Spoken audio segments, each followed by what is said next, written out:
everybody, and welcome back to class. Hey, we are going to be covering a lot of ground this week. So use the book.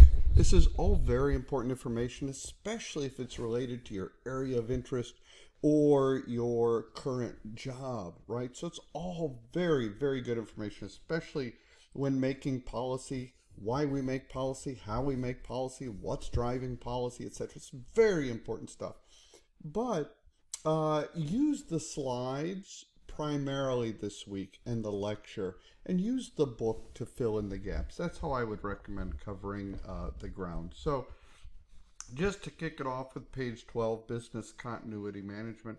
The object of the Business Continuity Management domain is to ensure the continued operation of essential services. So to support this objective, threat scenarios have to be evaluated, and response and contingency and recovery strategies have to be developed and tested, right? And so we want to continue to apply best practices throughout all of this, which means going back and referring to ISO or NIST guidance, right? Remember, business continuity management, it's worth repeating, is about securing the provision of essential services. Not everything's essential. We'll talk about that. These are the objectives for this chapter. So kicking in with emergency preparedness. A disaster is something that results in damage or destruction, loss of life. It's drastic change, right? And our goal is to sustain the environment and avoid the disruption and ensure CIA through the process, right? The cause can be many types, environmental events like an earthquake, operational issues like maybe a failure due to misconfiguration, could be an accident like a biological or maybe a chemical truck spills over in the area and releases fumes. Could be willful damage, sabotage, terrorism, etc., right? So FEMA, they are great at disasters. And if a disaster is FEMA reports it every week. On the average in the United States, for the past 10 years, there has been a major disaster. Think about that. So we want to take disaster preparedness, emergency preparedness seriously and develop a BCP, business continuity plan. That would really be the way to do it.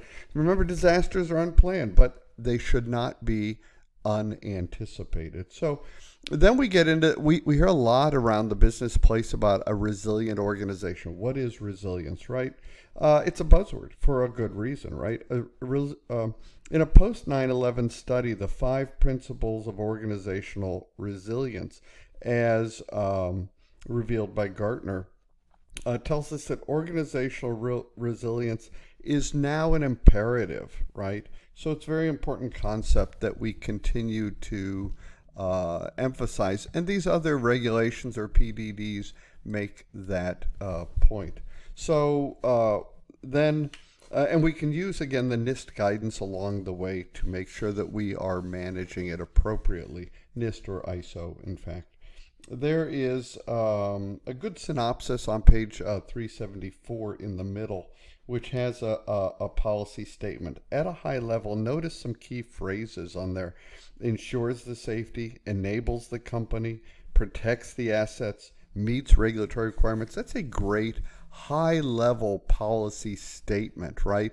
For which we will drive control, standards, controls, procedures, and guidelines for it in the hierarchy that we talked about early on in the course, okay?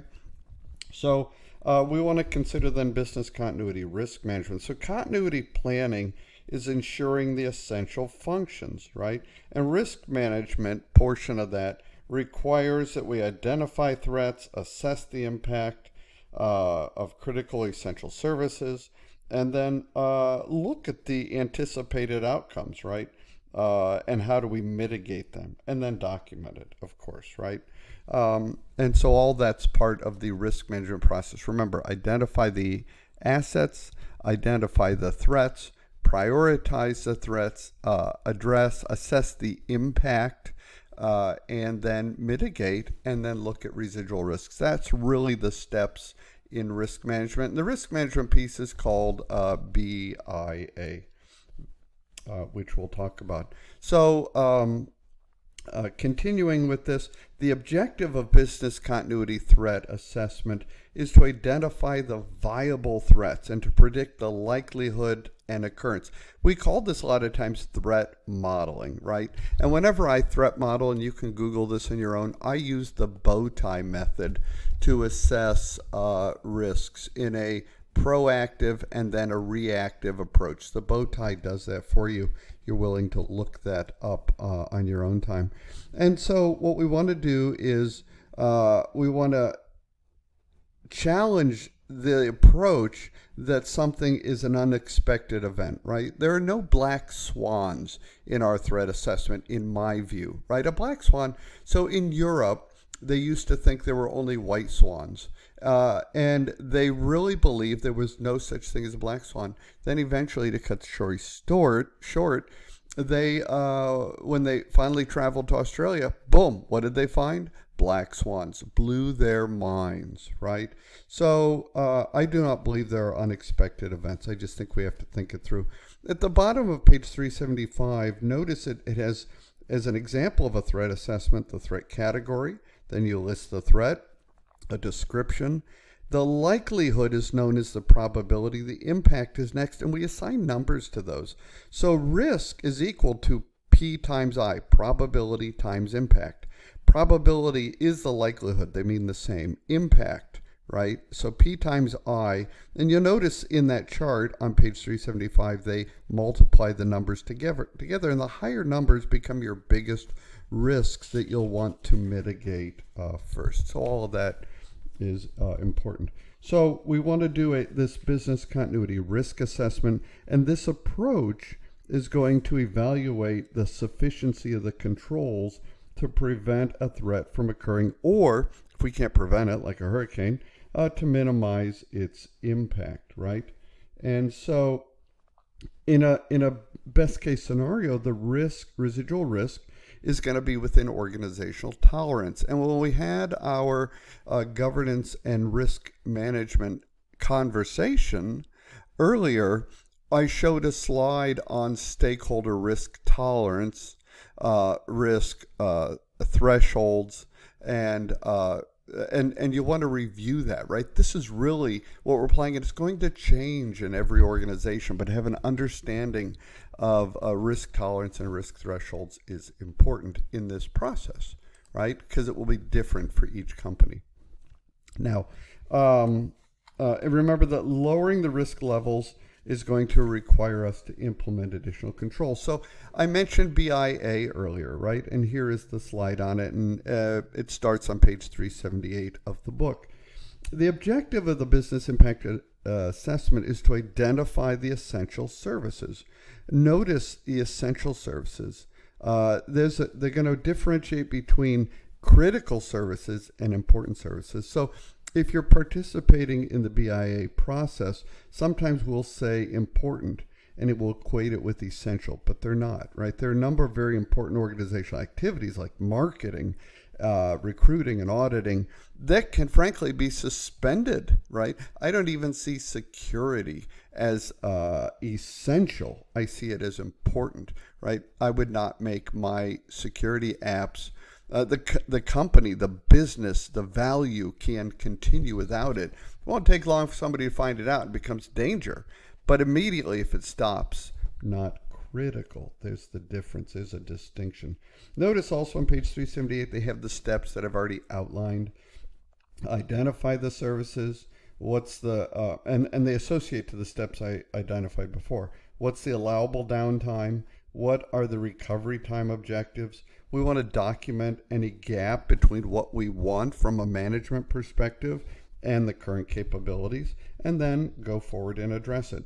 They give three great definitions at the bottom of the slide, page 378. MTD is the maximum allowable downtime. This is the time an essential business function can be available without causing significant harm to the business. So the definitions are clearly laid out on page 378. Let's look at some examples. So in I mentioned MTD. RTO is the time the system resources can be unavailable before there is unacceptable impact. And RPO is the point in time prior, notice it here on the left, RPO, prior to the disruption that the data can be recovered, right? In other words, the acceptable data loss is happening right here, okay? And then there's the event and disaster. So let's assume there's an imaging department and it receives paper documents they can scan and save on a server. And the paper documents have retention requirements by government standards. And these documents would be difficult or impossible to reproduce if lost. So further, let's assume the current process by the department is to shred the paper at 4 p.m. the day after the event's documents are scanned. So in this case, the RPO for the server would be 24 hours after the time that the paper documents would be destroyed and unable to be rescanned. So knowing the RPO for the server, it will allow IT to verify the data is stored on the server and that it's backed up, that you would not lose more than 24 hours worth of data to achieve an RPO of 24 hours. Now, for RTO and MTD, here's a simple example. So in one department, let's assume this server is used to retrieve critical customer or member information, and legal requirements state that the company must be able to access this information within 4 hours of the customer requesting it, right? And so in this case, the MTD, which is the maximum tolerable downtime, would be 4 hours, and the RTO for the server, which is the recovery time objective, would need to be less than 4 hours. So knowing the RTO for the server will allow IT to verify the recovery processes are in place to meet these requirements. So hopefully that helped a little bit. So continuing then with the conversation after BIA, we work then with the business continuity plan. So we want to do response plans for the initial or near-term response, and contingency plans, which are going to focus on immediate, near-term, and short-term alternatives for the whole workforce and for business processes. I bet a lot of companies now, frankly, have these in place for a pandemic. Can you imagine? And they probably didn't before. They may have. And there will be resumption plans, which get you back to normalcy. We're doing resumption plans right now at the company I'm at to get back to normalcy. And taken as a whole, this plan is known as the business continuity plan. Sometimes it'll be referred to as COOP, or continuity of operations plan, just FYI. And there's a good policy example on the top of page 381 you can refer to. Now, the continuity plan comes with roles and responsibilities. The responsibility is distributed throughout the organization. There will be an office running it, but really they're guiding the other roles and responsibilities. The board has a responsibility to approve the policy, as we've discussed earlier. Third parties are going to have responsibilities. And the responsibilities should be categorized as governance, which we studied earlier, operational, and tactical. Of course, governance would be the board of directors, right? And they're the ones that will declare the disaster in the beginning.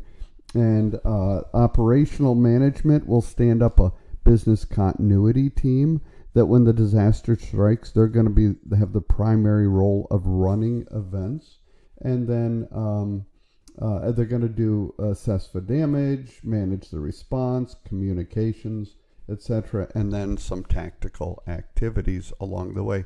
I'm going to take a break there. We will come back with disaster response plans.